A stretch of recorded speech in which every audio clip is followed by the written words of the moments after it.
Hello YouTube, Ken Hao here with another Black Test Online patch notes video for you here from the Korean server. I am your crystal ball into the future of BDO. Stay tuned here every Wednesday for the patch notes from the Korean server. And today is Wednesday, July 22nd, 2020. And quite a few exciting changes today on the patch notes. But before we go into the patch notes, I'm going to tell you that the Hasashin teaser trailer has been released in Korea yesterday. And if you have not seen, I will post a link in the description down below so you can go and check it out. So if you're excited for the Hasashin Awakening, go check that out right now and come right back here so we can go over the patch notes for today. But the Hasashin will be releasing next Wednesday on next Wednesday's update. So if you're interested in seeing gameplay of the Hasashin Awakening, make sure you come to the Twitch stream at twitch.tv/KenHao for you to go and check it out with us and explore the Awakening skills. So let's get right into this update to see what's coming up here for us today. The first thing here is something that I've been asked a lot about in the comments and on the Discord and on the stream.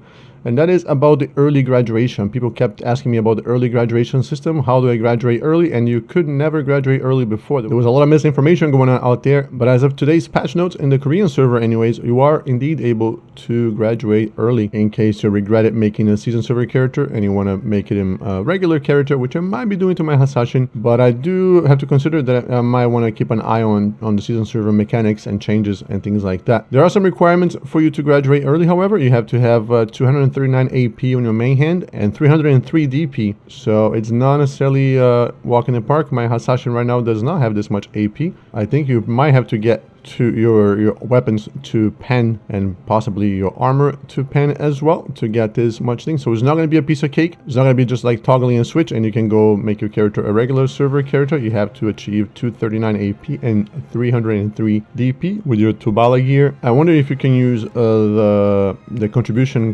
points gear that you get from the guy in Valencia to achieve this much. I don't know if it gives you this much AP and DP, and I don't know if it counts as gear score for completion of this requirement. Also doesn't, of course, as always, Pearl Abyss does not give us a lot of information. And you also have to have completed all your season pass challenges and collected all your rewards before you can move on. And then you just go and talk to your Fugar, is that his name in English? I don't know. The NPC, the season server NPC, and he will help you with the transition. Now, of course, one thing that they're not mentioning here is that they're not saying if you're still going to be eligible for the end of season rewards. So I from what I've been able to find here, it did not say anything about the end of season rewards, the alchemy stone that you're going to be getting, the DP alchemy stone that you're going to be getting. So I think I'm going to keep my Hasashin as a season server just to make sure that I get that alchemy stone, at least until I have more information on whether or not the season server end of season rewards will be collectible. And I think, or maybe if you guys someone is brave enough to want to graduate early on the non-Korean regions, and let me know if you still got your Kaposher rings or earrings, they'll give me the peace of mind that I can still graduate early here with my Hasashin and get the end of the season reward. Next thing here is the new fail stacking system they are adding to BDO to make the enhancing a little less of a hassle, a little simpler. And although they have not changed any of the percentages, any of the chances for you to enhance end of the gear, they are making it easier for you to apply fail stacks and swap between fail stacks. You no longer need to have a bunch of characters with fail stacks. You can you can see here on the little animation, you have these 4 slots here where you can store different amounts of fail stacks within the same character, and then you can swap them out in and out as you need using this little arrow button here. So now you can do most of your enhancing with only one character, swapping these fail stacks. The one problem here is that if your fail stack is over 100, they put a 10-minute cooldown on the exchange of fail stacks, which is, I have no idea why they did this. They're trying to make it easier for people to enhance, but at the same time they are putting a cap on the ease of enhancing. As always, Pearl Abyss fall short of accomplishing their goals. It would have been very, very awesome if they just let you swap between fail stacks and all the fail stacks of any amounts freely to make the enhancing easier. But as always, they gotta do something to allow them to fall short of success. The plus, I guess, for this is that Valk's Cry does not count towards this the 100 fail stack 10-minute cooldown limit. So we can have up to 99 fail stack, and then you can still put Valk's Cries on that fail stack, and is not going to put that 10 minutes cooldown on you And you can see here for an animation that when you swap it out, your Valk's cries go away with that fail stack that you had before. So you stack not only your fail stack attempts, but also any Valk's cries that you put into that fail stack. And the way you open these up, there are two ways to open these up. One is via your quest. There's a Black Spirit quest that allows you to unlock these.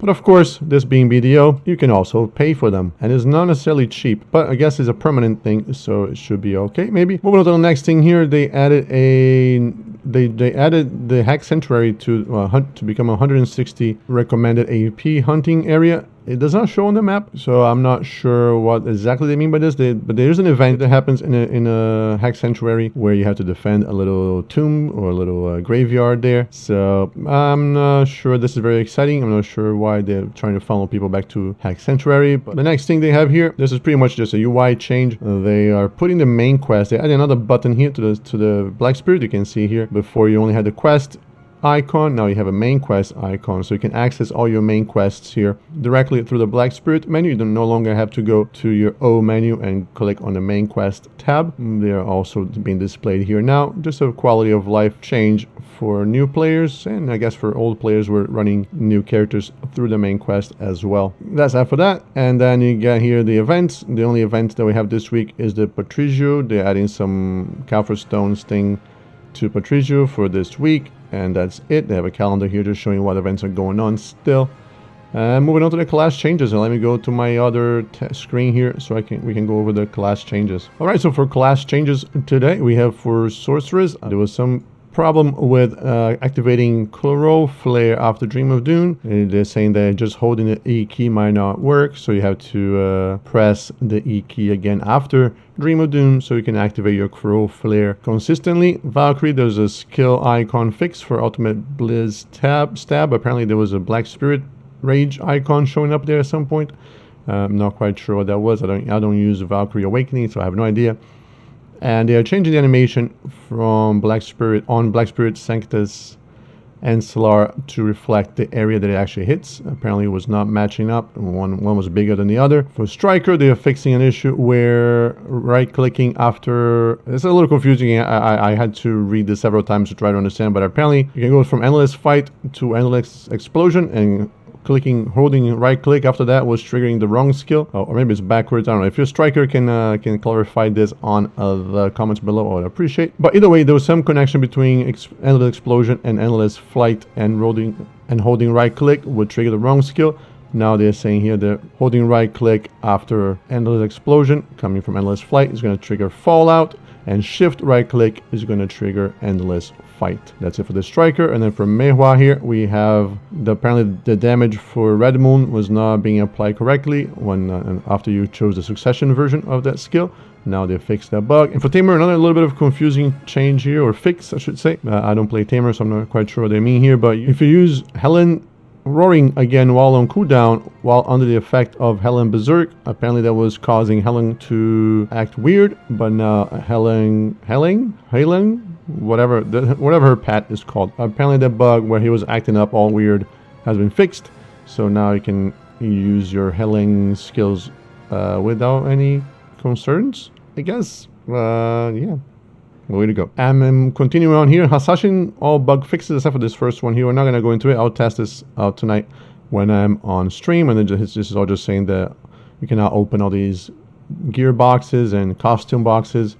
They added a bunch of costumes. No, they added a bunch of old costumes, your life scaling costumes, to the Hasashin this week, and we'll go check it out in the cash shop here in a minute. Some bug with the elephant, riding elephants, and was not working properly, and blah blah blah. And then item changes. There's only one really important change here that we can talk about, and this is the max price for the red crystal, the offhand red crystal that gives you life, that gives you HP and attack power and human to damage. The max price has been increased from 66 million to 126 million. So you might want to stock up on these crystals before the prices start going up. There's a bunch of pre-orders in the Korean server. I assume you guys have this one, but it's the offhand that gives you health and attack power and damage against human. So buy as many as you can before the price increase triggers up, so that you can sell it for the new max price. You can do like double profit right there. And then season server changes. They're adding Schultz Guard now to the areas where you can get your stones, and they're adding the new Fisher drop thing that they can collect, the red little circle they can collect to exchange for items. They're adding there to the Rift thing, the game mode that you click on through your escape menu. Let me show you in game right here. I forgot what this is called right here. This is this little portal icon here, but yeah, this thing over here. Now you can get those, these things here. Now you can get them through that game mode that I showed you a second ago there. I forgot what it's called in English, but it's just some kind of rift. Now it's there, and some season pass changes here, but that's not really important. It's just quest changes, just making some pretty much a bug fix in a way. For content here, nothing fantastic that I found. And then for monsters, they are fixing the alert thing for Kratuga. Apparently it was broken and not working properly, but now they fixed it. And then for quests here, they're saying they're compiling all of the awakening quests into one. Instead of being class specific, now they're making all into one thing. So no, I'm not sure exactly what that means as far as do you have to just complete it once in your account and then you can just go complete the rewards and get the rewards in for the other classes. I'm gonna have to check that out to get some more information. As always, they're not very clear on the patch notes as far as what that means, but they're just saying that instead of being warrior, like this one for example, it says warrior and then new power. Now they're just going to say new power on your main quest menu instead of being class specific. Once I know more information, we can find out how this works. I'll probably find out next week with the Hasashin when it comes out.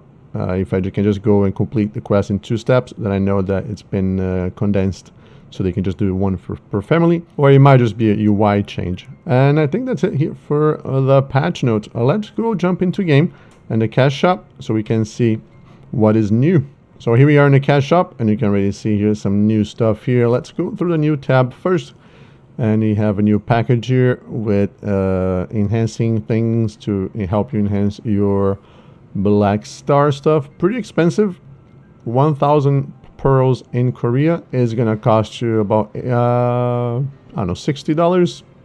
About $70. So not necessarily a cheap thing. But you know, if you want to spend the money to get all these goodies here, 300 crowns, and all these artisan memories and things like that, if you're swimming on cash, it might be worth it. And then you get here, this is the thing that you need to increase your slots, your new fail stacking system slots. So if you're looking to I don't know if they can bring you more than 4. I think to get the maximum of 4, you need to buy these. We'll have to experiment more in game.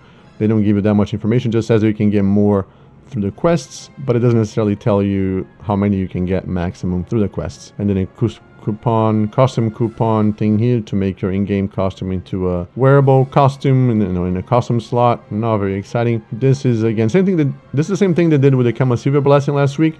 It's the same thing, same price, but now they're adding some loot scrolls here to these packages to make it worth more, I guess. I don't know. Make a better deal. I don't know, giving 10 loot scrolls. For us here in Korea, who get loot scrolls every day through your value pack, is not really a big deal. For other regions, if you guys are getting this, then it might be worth it. And then you get this here. These are fairy items. I don't know much about them, but there's a package right here. Maids are 50% off this week. That's strange. I'm not sure why it's showing the what. I'm not sure why it's showing the season pass thing here. This is not a season pass. What is it? Why is it different? Anyways, interesting icon here. Anyway, this is they're also letting you buy these for your loyalty points, 20,000 loyalty points to increase your new fail stacking thing here. So that's not bad. You can spend 200 pearls or 20,000, sorry, loyalty points. And they got a new outfit here for the warrior. Pretty nice, very shiny. Let's take a look here at the details. As always, full of skulls. Lots of details on the gloves. Lots of detail on the male region over there, and not a lot of details on the boots, but okay. It looks a little battered, kind of cool. They got a cloak here with some feathers. They seem to love feathers here in this game. Not sure why they put feathers on everything. Nice cross detail there, kind of a Celtic design on that cross. I think that's what it's called. And then let's see if we can find the right button to lower the thing here. No, that's not the right one. Can I lower it? No, it's all a scam. It just looks like you could lower it, but you cannot. Let's check out the weapons here. while we're at it. And there's no awakening weapon, and this is the shiny weapon. This is like a succession outfit. The shield is nice, looking good, my friend. And the sword is a little too much for me, but you know, it might appeal to some people. So yeah, cool little new outfit here for the warrior. Warriors have a lot of cool outfits though, so I'm not sure. Out of all the cool ones, this is probably not one of the best ones. And here you got the Hasashin life skill outfits. I believe this is the storage processing. Yeah, this is storage processing. You have the alchemy outfit, and then you have the riding outfit.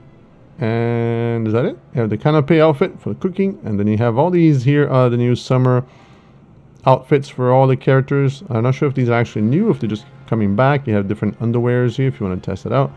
Here for the Guardian here, nice cool little hat for the ladies, and nice so hat here for the male characters. So yeah, not a very fancy outfit, but it's supposed to be just a relaxing summer outfit. There's a new hairpiece here for the Guardian. It's new for the Guardian, but it's been in the game for a while, I believe. For all the classes. And then you have another Guardian thing, a top hat for the Guardian, and you have this hairstyle here for the Guardian, and this top hat for the Kunoichi.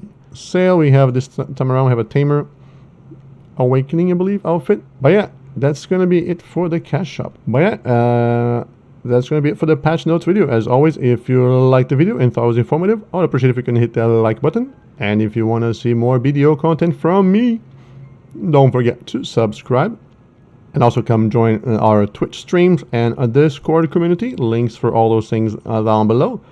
And that's going to be it from me for now, and I'll catch you guys on the next one. Take care.